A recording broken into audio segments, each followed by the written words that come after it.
Alors, espèce de casseuse, toujours pas d'amis, toujours tout seul, en même temps t'as vu ta gueule, tu comptes crever quand, Jean-Paul? C'est ça en fait, ce qu'ils lui disent.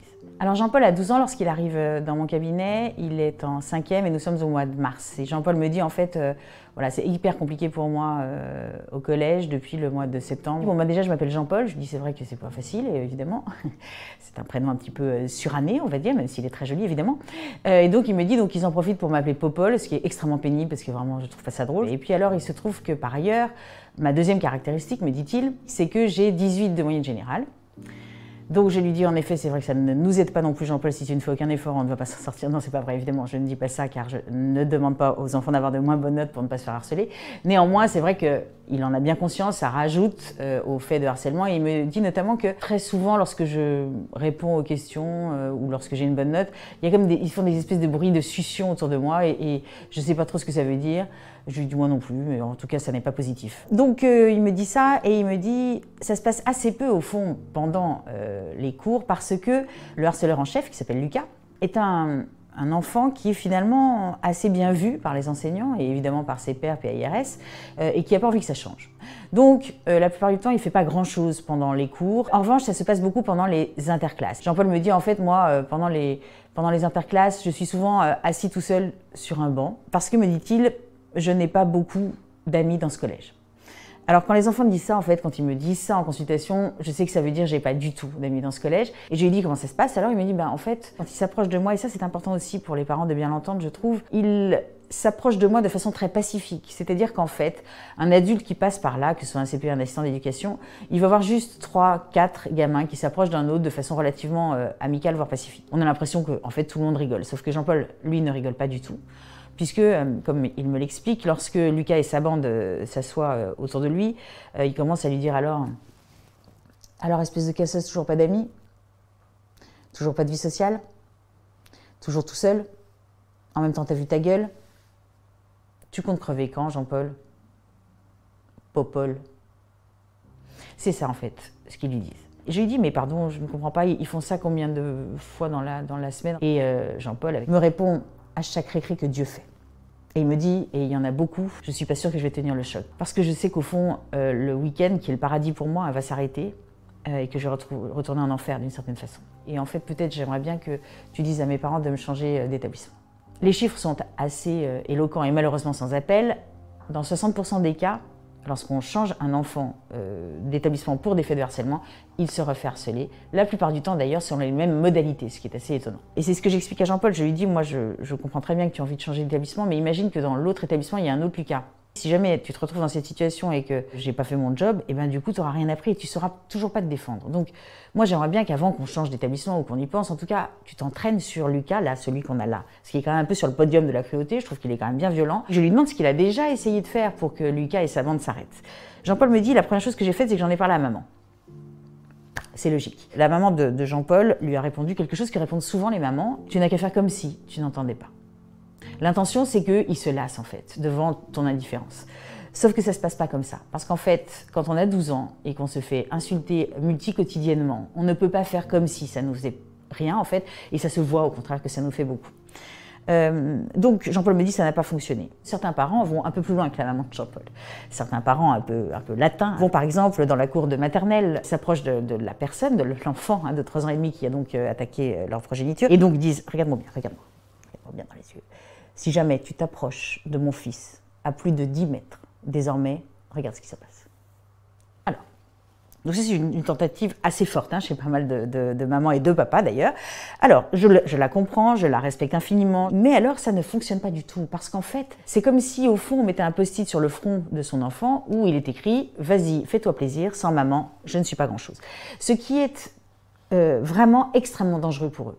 La première chose en fait, quand on est parent d'enfants harcelés, c'est de les écouter fondamentalement. Si on a le sentiment, la sensation qu'ils sont harcelés mais qu'ils ne nous en parlent pas parce que je redis que c'est quand même une majorité d'enfants, alors on peut dire à son enfant « j'ai l'impression que peut-être c'est difficile pour toi avec les autres en ce moment. Je comprends que tu n'aies pas envie de m'en parler parce que nous les adultes parfois on fait des choses un peu contre-productives. Si tu m'en parles, sache que je ne ferai rien avec lequel tu ne seras pas strictement d'accord. Ça déjà, c'est un point hyper important. Là, du coup, la plupart du temps, il raconte. Et là, il faut tenir sa parole, évidemment. Et puis, ensuite, alors, on peut se mettre, comme je le disais, à côté de lui. Et à côté d'eux, réfléchir à des choses à faire par l'enfant lui-même pour qu'en effet, il puisse contribuer à mettre fin à ce fléau. Et donc, Jean-Paul, je lui dis, donc ça n'a pas fonctionné, en fait, ce qu'a fait maman. Donc, j'imagine que toi, tu as peut-être essayé d'autres choses. Et Jean-Paul me dit, oui, comme ça n'a pas fonctionné, j'en ai parlé à la CPE. Logique. Elle a convoqué Lucas, ses acolytes, et Jean-Paul, et elle a fait ce qu'on appelle une séance de médiation.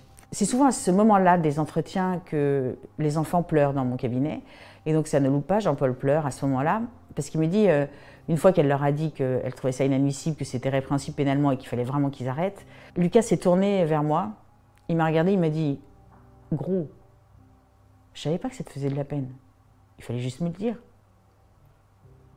Et pourquoi Jean-Paul pleure? Parce que Jean-Paul l'a cru. À l'instar de la CPE d'ailleurs, qui l'a cru aussi, en fait, et qui a félicité Lucas pour cette émouvante prise de conscience. Et Jean-Paul me dit, je l'ai d'autant plus cru que ça a duré 3 jours, parce que pendant 3 jours, ça a été l'accalmie totale. J'ai vécu les plus beaux jours de ma vie dans cet établissement. Et puis au bout de 3 jours, ils m'ont chopé en fait au col, dans ce qu'on appelle nous les zones grises des établissements, c'est-à-dire les zones où le regard de l'adulte va très peu souvent.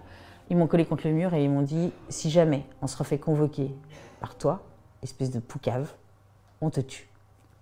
Jean-Paul me dit, je pense que c'est pas vrai, je pense qu'ils vont pas me tuer, mais ça me fait quand même super peur. Je lui dis, mais ça fait hyper peur, c'est un cauchemar. Donc je comprends que ça soit vraiment hyper douloureux pour toi. Il me dit, et donc depuis, en fait, ce que je fais, c'est que je les évite le plus possible. Ce que me dit Jean-Paul qui est très intéressant, c'est qu'il me dit, quand je croise la CPE dans les couloirs et qu'elle me dit, ça va Jean-Paul, je lui dis, ça va super. Parce qu'en fait, Jean-Paul n'a plus confiance dans les adultes. C'est-à-dire qu'il se dit, il ne faut plus qu'ils sachent, parce que s'ils savent, ils vont faire des choses qui vont aggraver mon problème, en fait, d'une certaine manière. Je lui ai dit, j'ai l'impression que le message que tu envoies tout le temps, c'est le même, c'est arrêter. Arrêtez ça, parce que c'est pas bien, arrêtez ça, parce que ça me fait du mal. Mais, au fond, ce que tu envoies également comme message implicite, c'est, si vous n'arrêtez pas, je ne ferai rien. Parce qu'en fait, moi, je ne sais pas ce qu'il faut faire, en fait, par rapport à ça. Je suis impuissant. Parce qu'il faut bien comprendre quelque chose, Jean-Paul, d'assez horrible, c'est que ce qui fait que le harcèlement perdure, en fait, c'est la souffrance de l'enfant harcelé. Donc, nous, il faudrait qu'on fasse vraiment très différemment. Et au fond, si on faisait vraiment l'opposé de ce que tu as fait jusqu'à présent, et ça peut paraître super bizarre, on pourrait dire, au fond, continuez. Continuez à faire ça. Mais contemplez désormais les conséquences de ma part, parce qu'il va y en avoir. Imagine que cet après-midi, tu retournes sur ton banc, que tu as lâché pour l'instant, parce que tu as trop peur. Que se passerait-il? Il me dit, comme une nuée de guêpes attirée par un pot de miel, il viendrait immédiatement, je pense. Et là, imagine donc qu'il s'assoit à côté de toi et qu'il te redise, alors espèce de cassos, toujours tout seul, toujours pas de vie sociale, et que là, tu répondes, en regardant Lucas dans les yeux, c'est vraiment hyper important, Jean-Paul, que tu répondes, c'est vrai que j'ai pas de vie sociale, mais j'ai l'impression que toi, t'en as pas trop non plus sans moi, en fait. Et là, Jean-Paul me dit, il va pas aimer ça. Je lui dis, bah non, il va pas aimer. En fait, c'est vraiment ce que je cherche, Jean-Paul, c'est que je cherche à ce que ça devienne inconfortable, cette situation, à Lucas, et non plus à toi. Il me dit, ah, mais il va vraiment pas être content. Il serait tellement pas content que peut-être il me jetterait en bas du banc, et là, ils commenceraient tous à me donner des coups de pied, et ce serait horrible dans des lieux vraiment douloureux, comme par exemple les tibias. Et je lui dis, donc tu te retrouves face à une alternative qui est hyper complexe. C'est que soit d'un côté, tu continues à faire ce que tu fais, c'est-à-dire à les éviter, à te recroqueviller, à faire en sorte qu'ils ne te remarquent pas, à essayer de te confondre dans les murs, d'une certaine manière. Et là, moi, j'ai l'impression que ça les excite, j'ai l'impression qu'ils vont continuer, j'ai l'impression que ça va être de plus en plus dur pour toi, parce que déjà, ça devient extrêmement compliqué. Soit, en effet, tu décides de résister, donc, et là, on sait que les risques sont énormes d'un point de vue violence physique, en fait, d'une certaine manière. Et il n'y a que toi qui peux décider ce qui est le moins douloureux. Moi, je ne sais pas, en fait, décider à ta place. Et donc, ce que je te propose, c'est que tu y réfléchisses pour la prochaine fois, et puis ensuite, on en rediscute.